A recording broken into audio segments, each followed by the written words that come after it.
तो गले मुर्दे उखाड़ने की मेरी एक आदत रही है। अगर सही सूचना देता है तो उसको 25,000 मैं पर्सनली मेरे तौर से दूंगा। इस घटना के बारे में अगर सच्चाई है, हर कोई उस गांव का जानता है कि उसमें हुआ क्या है, लेकिन वो पता नहीं खुल के आ क्यों नहीं रहे, बोल क्यों नहीं रहे। तिरहुत रेंज के आईजी शिवदीप लांडे आज सीतामढ़ी पहुंचे। सबसे पहले समरनालय स्थित परिसर में उन्हें गार्ड ऑफ ऑनर दिया गया। इस दौरान आईजी शिवदीप लांडे ने एसपी कार्यालय का औचक निरीक्षण किया, जिसके बाद उन्होंने एक लड़की की हत्या मामले में घटनास्थल पर पहुंचकर मामले की जांच की। साथ ही उन्होंने हत्या के सभी बिंदुओं पर जांच पड़ताल करते हुए कहा कि गड़े मुर्दे उखाड़ना उनकी आदत है और वे इस मामले में भी गड़े मुर्दे उखाड़कर मामले को गंभीरता से देखते हुए मामले का उद्भेदन को लेकर स्थल निरीक्षण किया। साथ ही उन्होंने ये भी कहा कि पहले के जो भी पेंडिंग मामले हैं जिनमें अब तक अपराधियों की गिरफ्तारी नहीं हुई, उन्हें हर हाल में गिरफ्तार किया जाएगा। इस दौरान एसपी मनोज कुमार तिवारी, डीएसपी सदर रामकृष्ण, पुपरी डीएसपी विनोद कुमार, बेलसंड डीएसपी सोनल कुमारी समेत अन्य मौजूद रहे। डुमरा थाना अंतर्गत मिर्चैया एक्चुअली ऑफिस में जब मैं केसेस का रिव्यू कर रहा था, और मेरा तो एकदम हमेशा रहा है कि जो सेंसिटिव केसेस होते हैं जिनको दफनाया गया है, तो गले मुर्दे उखाड़ने की मेरी एक आदत रही है। जिसको एफआरटी नोकली हुए केस, या क्योंकि उस टाइप से जब केसेस में देख रहा था रेंज में से, तो एक ऐसा केस मेरे संज्ञान में आया कि जिसके बारे में बहुत सारे इन्वेस्टिगेशन में भी बहुत सारे एंगल्स दिख रहे थे। तो उसी के क्रम में आज मैं खुद यहाँ पे एक समीक्षा करने के लिए आया था उस केस की।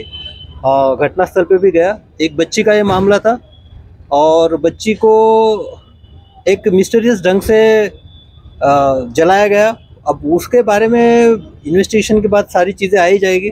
उसमें दो एंगल आ रहे हैं। एक तो एज पर FIR 302 यानी मर्डर का एंगल आ रहा है, और जो प्राइमा फेसी विटनेसेस और बात करने से कुछ अलग उसमें दिख रही बात। तो इन्वेस्टिगेशन इसमें होगा। बच्ची गई है जिसके बारे में हालांकि गांव वाले जानते हैं, लेकिन ये दुर्भाग्यपूर्ण है कि गांव वाला वहाँ पे आज मैं जाने के बाद भी कोई खुल के कोऑपरेट करने के लिए तैयार नहीं था, कोई बोलने के लिए तैयार नहीं था। अपील है जो भी उस गांव से संबंध रखते हैं, उस गांव में रहते हैं, कि आप खुल के आइए, हमारी मदद कीजिए, हमारी SIT को बताइए कि भाई इसमें एग्जैक्टली क्या हुआ है।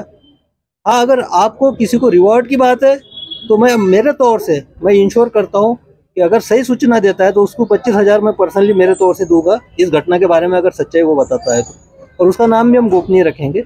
SIT की टीम है यहाँ पे, तो उससे वो कांटेक्ट कर सकता है। आपको कोई सवाल है तो पूछ सकते हैं। घटना कब हुई थी सर?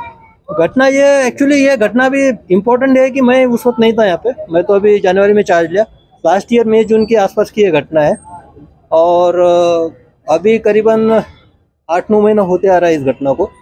तो लेकिन है, न्याय मिलना चाहिए। उस बच्ची की आत्मा जहाँ पे भी अभी है, गुड सोल है, उसको न्याय मिलना चाहिए।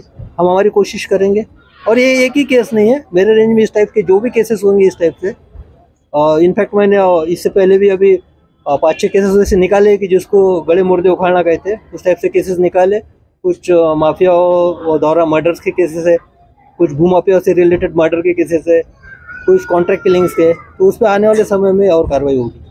Thank you. इस मामले में थाना डायरेक्ट कार्रवाई नहीं की, बाद में कोर्ट परिवार पे FIR की? नहीं, कोर्ट परिवार पे FIR हुआ है, ये भी एक बात संज्ञान में है। थानेदार ने जो इसमें कार्रवाई नहीं की, वो भी एक बात सामने आई है।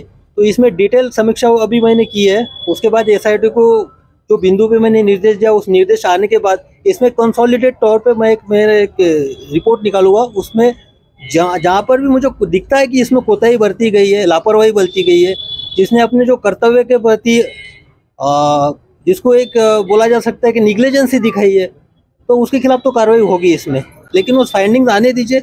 सबसे पहले इम्पोर्टेंट बात मेरे लिए यही है कि एग्जैक्टली उस बच्ची के साथ हुआ क्या है, ये पहले क्लियर हो जाए, क्योंकि यही अभी क्लियर नहीं हो पा रहा है। थेरीज बहुत सारी आ रही, 3-4 थेरीज आ रही है। लेकिन मैं और एक बार बोलता हूँ, यहाँ पे दावे के साथ बोल सकता हूँ, मेरे अनुभव के साथ बोल सकता हूँ कि गाँव वाले हर कोई उस गाँव का जानता है कि उसमें हुआ क्या है, लेकिन वो पता नहीं खुल के आ क्यों नहीं रहे, बोल क्यों नहीं रहे। मुझे लगता है समय के साथ वो बोलेंगे। ठीक है, थैंक यू।